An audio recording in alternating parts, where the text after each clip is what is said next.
Welcome to Kinship Cafe. I'm your host, Jim Jones. So glad you could join us today. And we are continuing our journey through the Daodejing, and we are currently in chapter 69.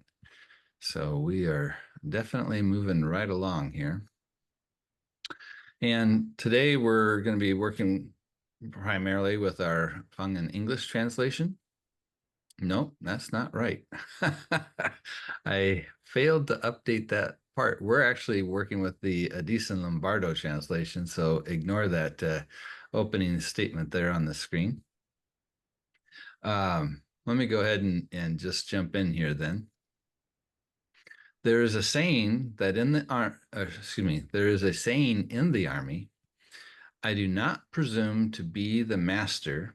This is also frequently translated as host, but become the guest. I do not dare to advance an inch, but retreat a foot. So this is the opening statement, and I just want to dump everything on the screen here initially because I think we'll see how these things interrelate with each other as we start to talk through the different aspects. But maybe we'll just open it up right off and say, you know, what we're seeing here. What are your initial impressions on what the author is trying to say? I get the thoughts around like invading. Mm, So, like when you're invading, you're taking over another land or something like that, and they go into someone's town, village, city, whatever. Um, don't go in with the mindset of this is mine now, but more of I'm the guest, interesting. come in softly. My So, thoughts are like, be calculating. Like, don't just go in. Keep an open mind and like always have kind of that beginner mindset of like, don't assume you know anything about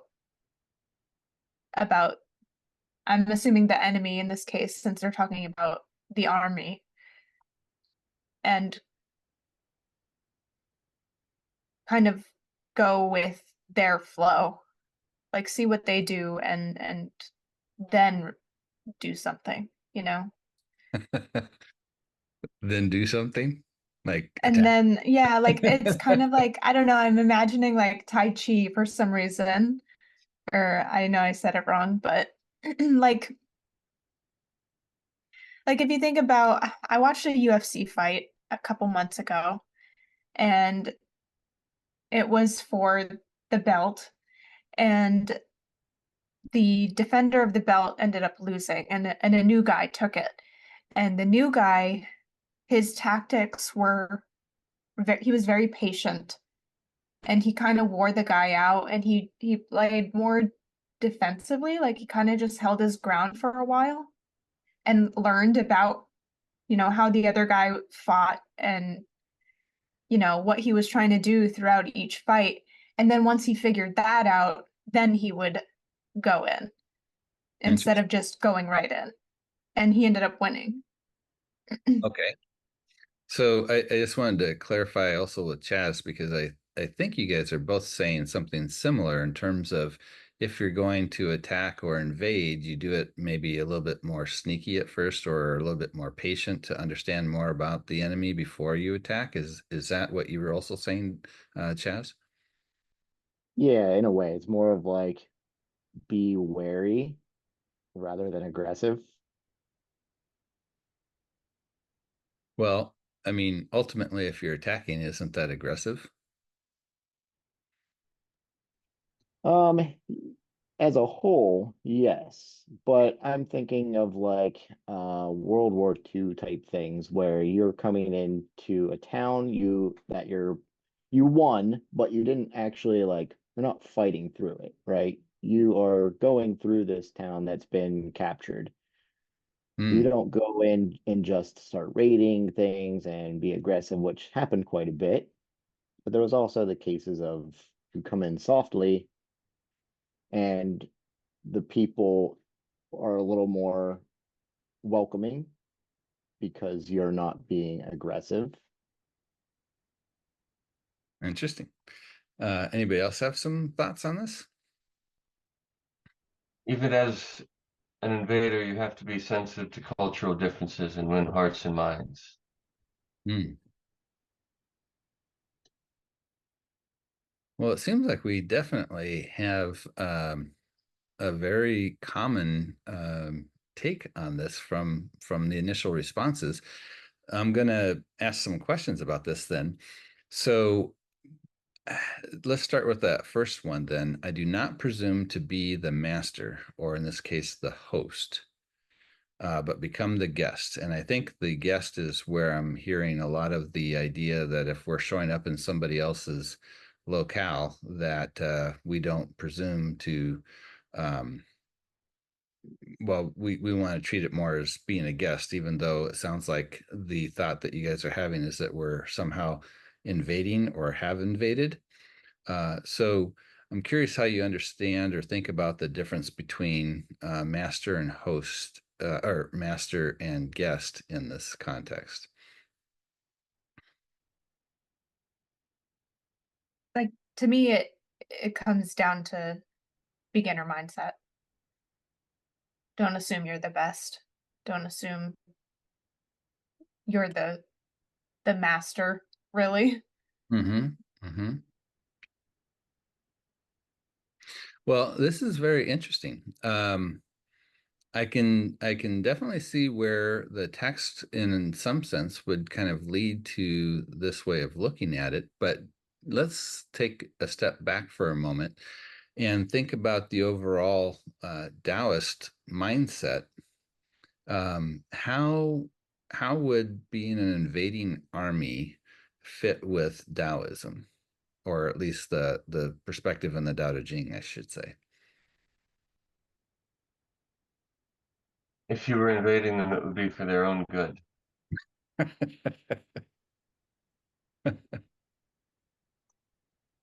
Only if you have to, I guess, which then even it's like, when do you have to? Um, to me, I don't necessarily think about invading. I just think about like conflict in general. Like, don't assume you know everything. I don't know. So let's back it up then a little bit. So let's say we're thinking about a conflict as an invitation. So if a war or a battle was an invitation, who would be the host and who would be the guest? I guess you would Well, I say guess the host would be the person that's inciting the fight, per se. So if you're being invited to battle, I would assume it would be the aggressor, essentially, and the guest itself would be the one that's coming in purely because they have to. Okay, so if we took this particular angle on these opening lines, how does this affect how you read the lines? to me it's saying like, don't be the person who incites it. Like, don't be the host. Don't be the instigator. Yeah, don't be the instigator. Yeah, that's the word I was looking for. Thank you. And so what about the last two lines? It's very fitting then, where if you say you will become the invading army, you are the guest. You are only invading because you are incited to do so. But your goal is not to take over, it's to just finish it per se. But more like, I'm not here to take over, I'm here to fix things and leave. So if you're not the instigator, if you are the guest in this case, would you still be invading? Well, in that Depends. framework, the host would be the one invading. The instigator would be the one invading. Yeah. And I think this is a little bit more along the lines of where this passage is going, is that if we're thinking about, a potential battle, the master or the host would be, in a sense, the instigator that has invited somebody else, in a sense, to the battle, the guest. But in this case, it would be that they are coming up against our boundary or our door or whatnot. So if the saying is, I don't presume to be the master or the host, and I don't dare advance an inch, this would really be pushing against the idea of doing any kind of invading. Like, I wouldn't cross that line even by an inch, right? And if, in fact, then we are the guest, then a guest has a very different set of qualities um, than the host has. So, what would be some of the distinctions between those two? Not necessarily in a battle, but just in general, if we think about the host versus the guest, what are the types of mannerisms or attributes that those two roles would manifest? I think a good guest is supposed to be deferential. Definitely within this cultural context, for sure. What about the host? I feel like if the host is the one, just sticking with the invasion example, I guess, if the host is the one invading, I feel like that's a very vulnerable, like almost as vulnerable as being invaded, because you're going into this unknown, presumably unknown space where you could get yourself surrounded or pinched. So, And if you're retreating, then I feel like you have a an advantage in that way. kind of like the home court advantage, you understand the terrain. Yeah. Mhm. Yeah. Yeah. So if we're thinking about a host then of an event, and let's, just take it out of warfare for a moment, so like what kinds of qualities does a host need to have? Welcoming. Yes, for sure. Conscientiousness. Well, let's think about if you are inviting somebody over, there's some other things that you would kind of need to have to be at that point where you feel like you're able to invite somebody over, right? So, Trust. what's that? You have to trust them, right? To invite them into your home. You have to, yeah, definitely have like trust of them. But normally, like, let's say there's, somebody that is really, let's say, famous or really powerful. Um, would you feel comfortable inviting them over to your house? Maybe. No. Depends I who, I clean think. first, I want to clean up first. Yeah, doing like clean first. Well, there's a certain kind of a presumption, right? Like there's, in some way, I have to have some kind of confidence that this is a legitimate thing for me to actually offer, right? Like if I'm inviting over some very powerful person and maybe they haven't actually asked to come over, right, which wouldn't be the case, then I'm in some sense feeling that I'm at least on par with them or maybe even above, and that maybe the point of the invitation is to show off the house or to show off the things that I have, and to make an impression, right? Yeah, as long as they're not allergic to cats, then we're good. Yeah. So there's a mindset then that goes with this idea of being a host. And if we're thinking about host as the aggressor, then there's a mindset that they have about the guest, that somehow there's an advantage, that they have something that is going to be impressive, or some reason why the guest is going to feel compelled to want to show up. Maybe it's a status thing, maybe it's, could be a large number of things, but you have a mindset between the host and the guest that is maybe not necessarily equal. And if they are not equal, it's usually going to be with the host having the advantage over the guest in terms of that inequality. So part of what they're suggesting here with this statement is, by not presuming to be the host, or in this case, let's say master, they're not making an assumption that they are actually greater than whoever the other person is, right? There's and we can start to see a little bit more of how this Taoist mindset is coming into this passage, because it's saying, like we've seen in a lot of the previous chapters leading up to this, that there's this focus on humility of how do we see ourselves as maybe less than, or helping to promote those benefits of the other, which would be more than of the case of being the guest, right? The guest is not presuming. It is somebody who is maybe more deferential, as Dane was saying, and they are having a way of showing respect.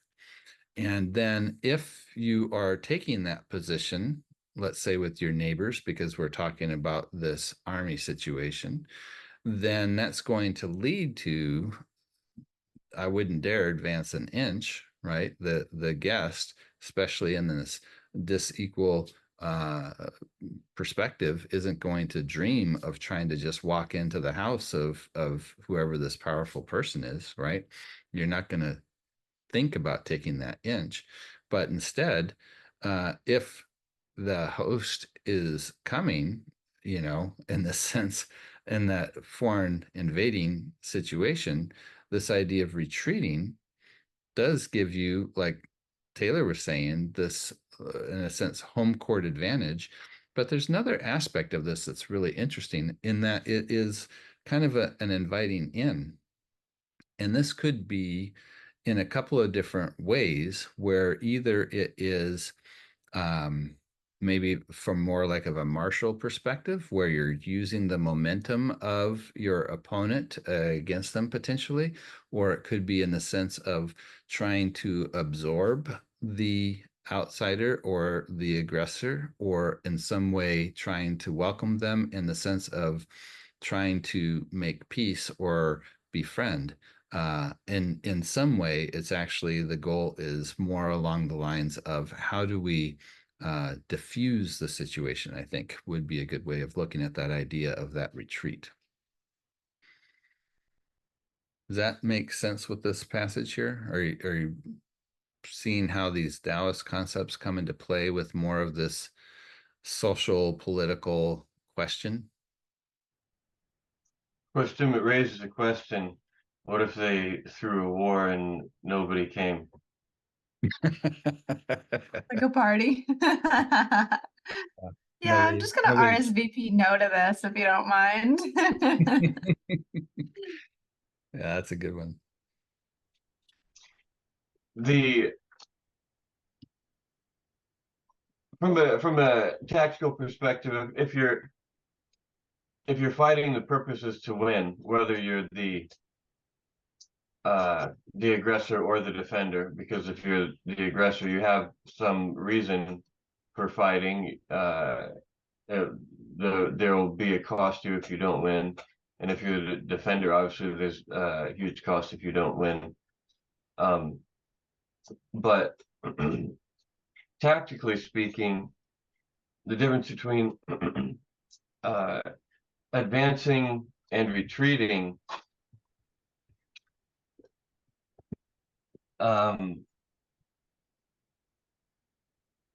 one way of looking at it is in the Tai Chi sense of not meeting force with force. My Sifu used to say there are three fundamental defects using strength versus strength, and so strength versus strength, something else, and getting rid of the opponent. But basically, you don't want to meet force directly with force. You want to give it nothing to give it no if you give force no resistance, so to speak, falls into the void, and then instead of going against your enemy's strength, you go against their weakness. Mm-hmm. Um, to retreating is a strategic part of that. Like in the very first battle in the book, The Last Kingdom by Bernard Cornwell, which is made into a really great Netflix series. It's this whole saga of the Danes invading England. Mm. And the first battle, the Danes are in this town and they intentionally weaken a section of the wall so that when the English attack, they think they're winning. They break through this flimsy line, and then they find themselves in the center of the town, surrounded and get slaughtered. Mm. That would be kind of an example of the not meeting force with force, meaning instead of advancing, you retreat, but you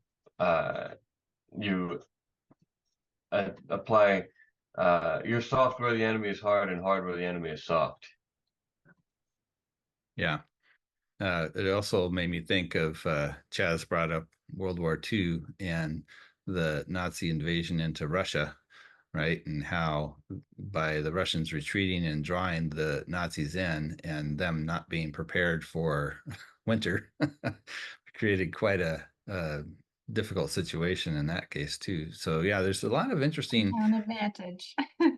yeah, there's a lot of tactics that can be looked at that can be understood in this sense. That where what can appear as something maybe weak, and this idea of retreating can actually prove to be something that's very advantageous. And so we get a lot of that kind of yin yang thinking going again here too, where there's definitely an aggressive side, there's the initiating and advancing, and then there's the yin, which is more of that soft or the retreat, right? And how that's not necessarily from maybe more of an initial perspective, something that's wrong. I mean, that's ineffective. It can actually prove to be very effective. We might, not that this is a text that's at all dealing with the idea of you know, pacifism or nonviolence as a concept per se, but you can see how even in a lot of those different types of tactics, they can still end up being very effective or have been in different world events, even though it might seem like the exact opposite of what you would think you should be doing. Yeah. All right, well, let's see where this goes then. So this kind of, you know, unexpected yin approach versus yang approach in terms of how do we meet aggression, or how do we deal with it, says this is called moving without moving, rolling up the sleeves without baring your arms, repelling without opposing, and wielding without a weapon. So some very poetic ways of describing a lot of the stuff that we were just talking about, right? Definitely ties into this, where somehow we are actually, in a sense, advancing without advancing, or making progress or moving in this first line in a way that isn't apparent. That we've actually rolled up our sleeves, we're getting ready for battle, but it's not in a sense of like to bare our arms to reveal that to our opponent. So it's not that there's nothing happening, or that it is a quietist or pacifist kind of response, but it is more of an active, non-aggressive way of approaching the situation. And then the same thing with repelling without opposing, to Dane's point. It's not going force against force, but somehow we are able to repel, but not because we're meeting them head on.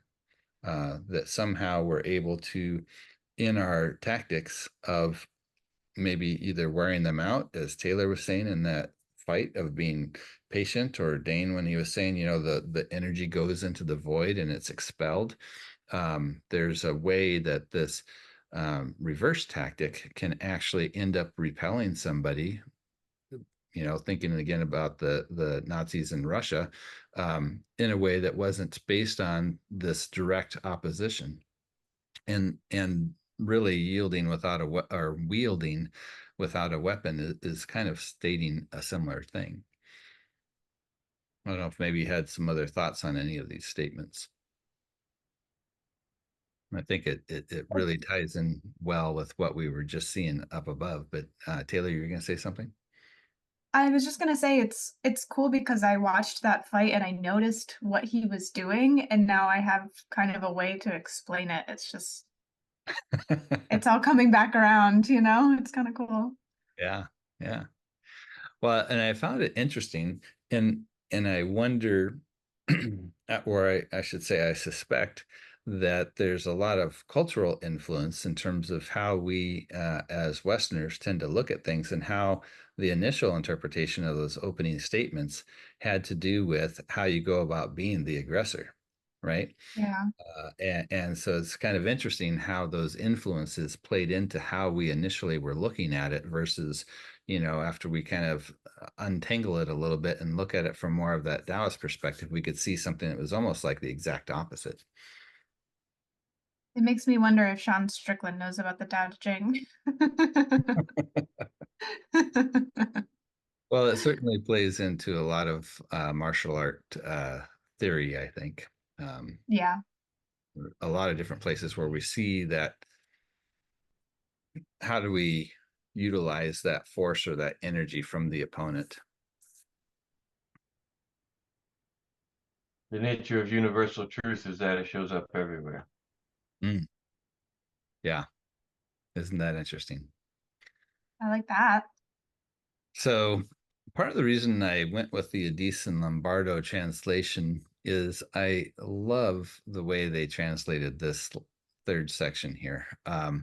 It's definitely an outlier in terms of the approach that they took, but it speaks to a little bit more of my inner leanings on things. And so I'll show the more traditional way of translating it, but I just really wanted to share this version too, because I think this is fantastic. So let me just go ahead and put the whole section up here. There's no disaster greater than contempt for the enemy. Contempt for the enemy. What a treasure lost. Isn't that interesting? So what are your thoughts on where they're trying to go with this one? If you have contempt for someone, in a sense, you're allowing them to control your mental state and experience of being. Mm. You Maybe might that's underestimate them. Sorry, Dan. Didn't mean to interrupt you there.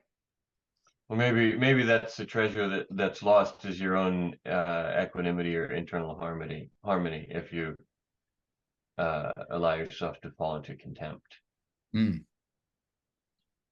And we just saw the word treasure recently, didn't we?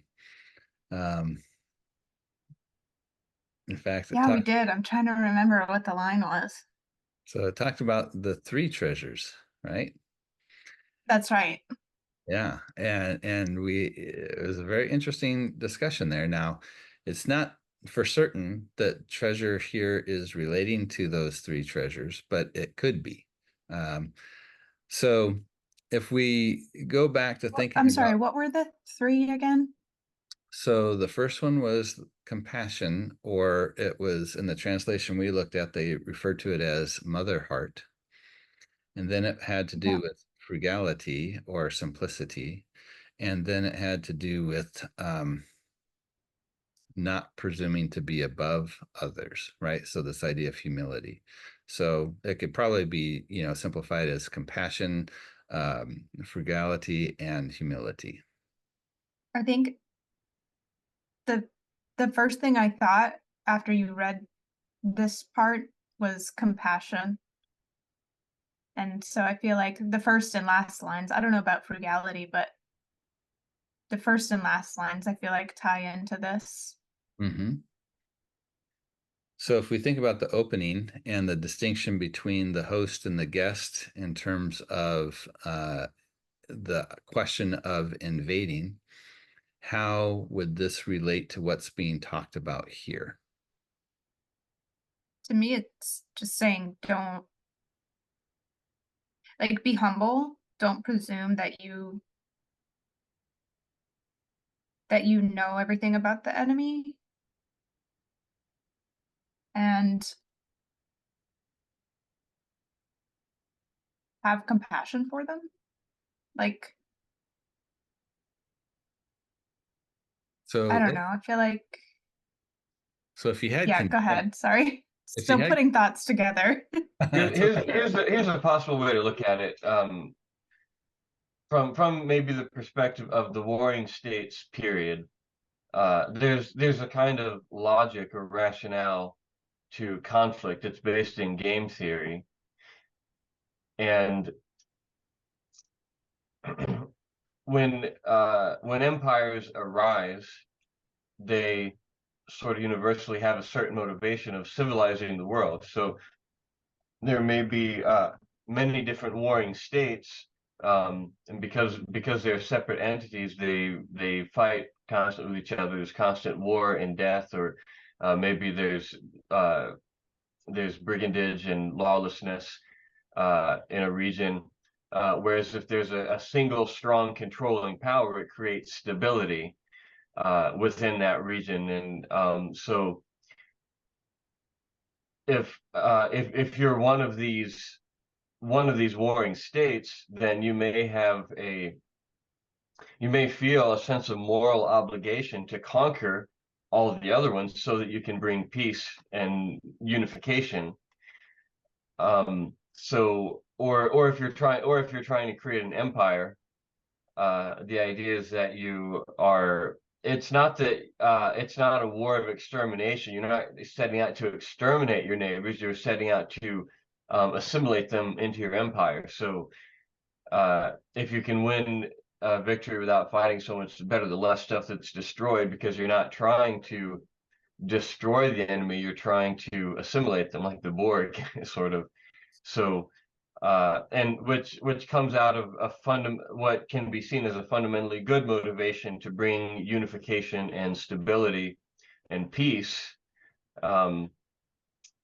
which is, there's the term for it, like the Pax Romanica or the Pax Britannica, the peace that comes from having a single unified controlling power. So um, it's uh, it's a matter of you're not seeing your enemies so much as something to be conquered in the sense of destroying them, but more being conquered in the sense of convincing them to join your team.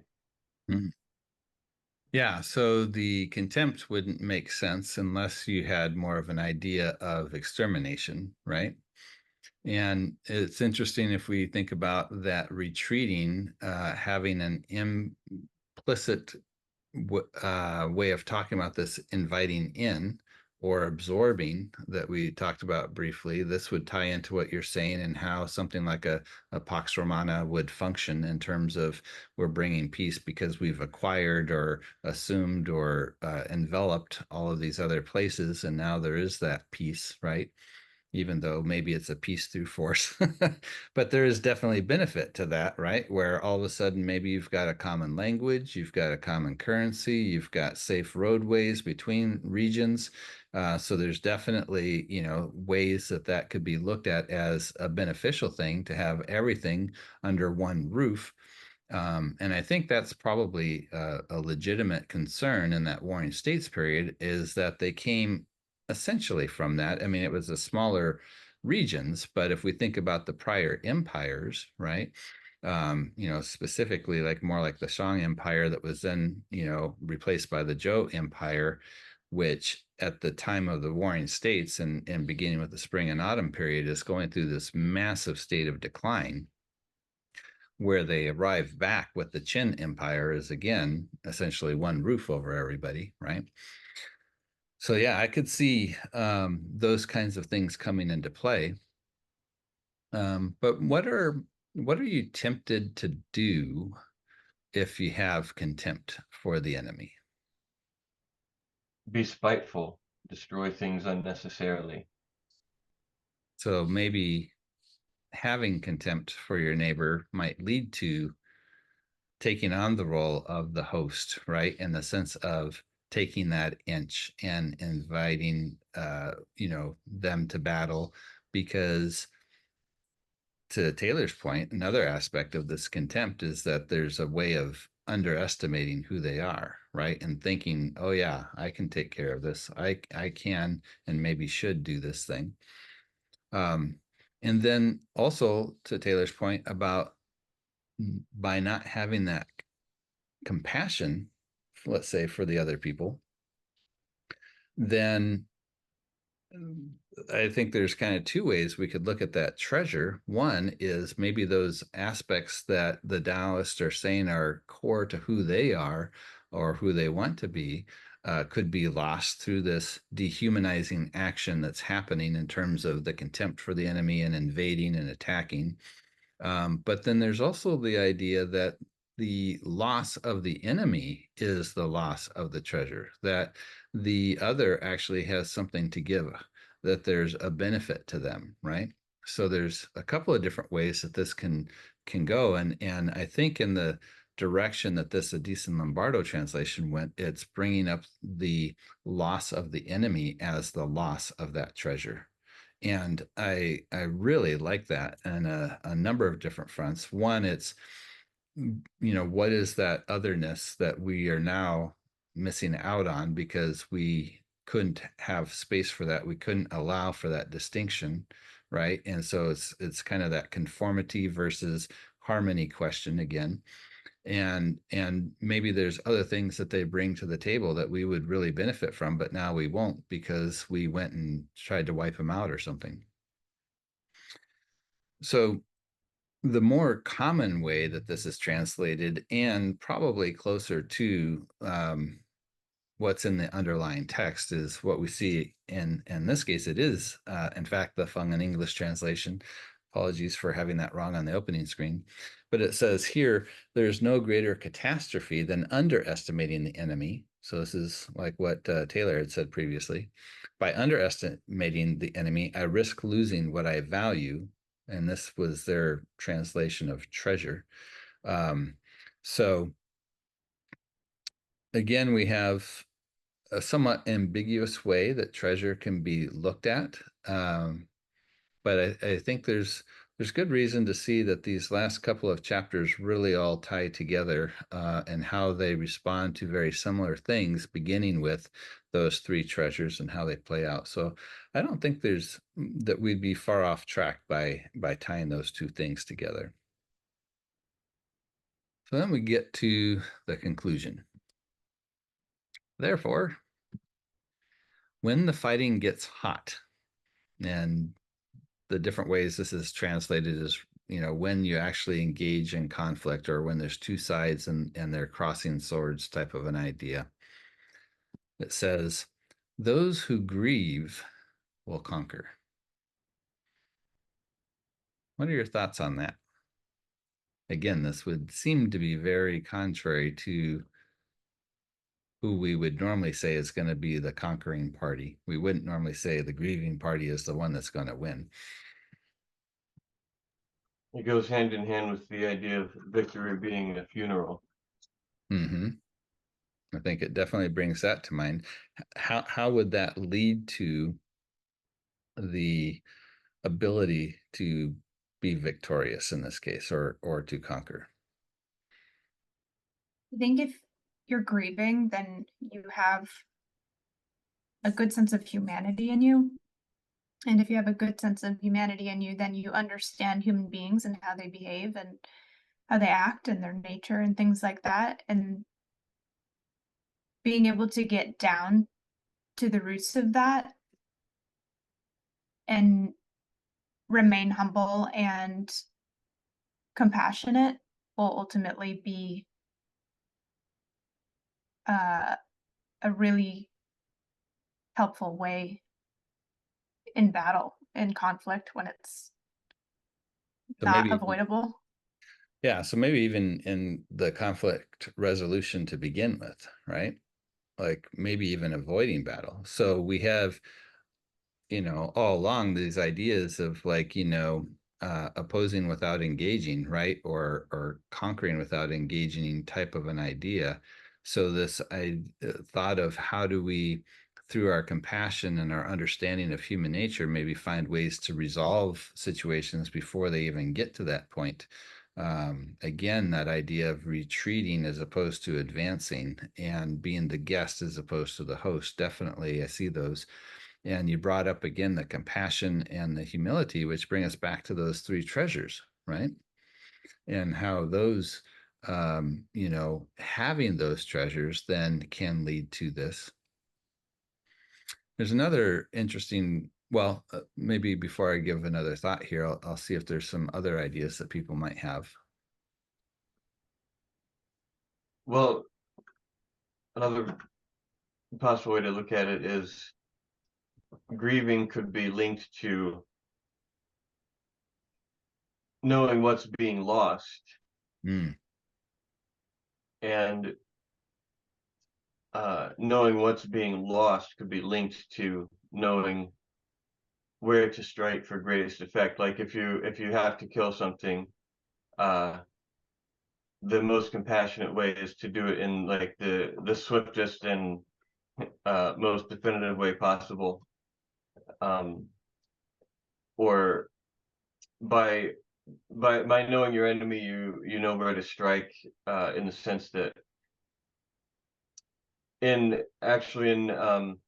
studying Sansu, one of the most like fundamental aspects of Sansu is anatomy. You have to understand anatomy, and uh, something that I realized when I first started studying this is whether you want to be a doctor or an assassin, the knowledge base is the same. It's physics and physiology of the human body. You have to understand, like the circulation of the blood and the respiratory system and the nervous system, and how things work. Whether you want to patch things up or shut them down, it's the same fundamental body of knowledge. So uh, knowing the enemy also helps you be compassionate in the sense of ending the fight as quickly and definitively as possible to minimize the casualties on each side. yeah, it definitely is one of the things in my time with Sansu that was really ingrained is that you don't want to prolong the conflict, right? You don't want to, for example, kick your enemy away from you. You want to get a hold of them and not let go. You want to, finish it as soon as possible because you never know what could happen, right? You could even just fall over backwards and hit your head on a rock or something, and it could be lights out. So you can't take any situation lightly. You need to recognize that any kind of conflict is a serious matter. So yeah, there's definitely some strategy there. And the first part of what you were bringing up, Dane, is actually the initial piece that I was going to bring up as well, which is, those who know what they have to lose, right? That they understand what's at risk. Going back to those three treasures, when we talked about the mother heart and how the basis of that mother heart is actually where something like bravery comes from. We talked about the example of not getting between a mother and her child, right? It's maybe that aspect that they're bringing into play here in terms of that determination and that fortitude that's going to happen for that mother dealing with the situation with something threatening her child, that is going to be ultimately determinative, but not in the sense of feeling like there's a contempt or disdain or aggressiveness in terms of invading, but from the perspective of very much a defense and a compassion that is trying to find a quick way through this thing. That there's really, once you're engaged in conflict, there is no victory. As Dane reminded us, the Taoist perspective was, even if there's victory, it really should be treated as a funeral. So yeah, I think there's a lot of great points you guys brought up in terms of how we can think about and understand this closing statement. We'll go ahead and bring us back to face, so to speak. What did you think about that chapter? I think these last two have been some of my favorite. It's interesting in looking at a number of the different perspectives that are out there in terms of trying to understand the Daodejing. You definitely have more of what they refer to as kind of a religious approach, which really is trying to understand more of like that self-cultivation aspects of the Daodejing, where maybe they try to look at the more martial aspects or the governing aspects as either a secondary or later addition that from that self-cultivation perspective, they try to take more metaphorically about, what does this mean to you personally? And I think there's ways of doing that, but I also think there's this external aspect that's still essential. If we're thinking about human flourishing, it can't simply be about, me, myself, and I, and how do I get myself to this right place, because we're integrated with everything. So there's really a need for both. And I see more of an integrated approach here. And I know sometimes it's referred to as more of a philosophical Taoism, and I like the term, but I understand why folks on the other side don't like the term, because it feels like there's a disconnect between where this began and where the more what we would call religious Taoism, where it goes. But I think there's space for understanding both of those approaches here. But yeah, I think I also have some more social leanings on things, and so I've definitely appreciated these as well, Taylor. It's I think we need both. The and for those that prefer more of the internal focus, we're going to be jumping back to that soon. It's been a kind of a long stretch where we've focused on a number of chapters that we're dealing with more of the governance and the military questions. But I'm glad you've enjoyed it, Taylor. I have to. I want to thank you guys for joining us again today. And if you've been watching this as a video and you'd like to be a part of this live discussion, you can register your email at www.kinship.cafe, and you will get weekly emails with our latest videos, as well as links to this Friday morning Zoom conversation, as well as if you happen to be in the Southern California area, where we meet in person on Sunday mornings. All right, guys, take care. Bye. Thanks, Jim.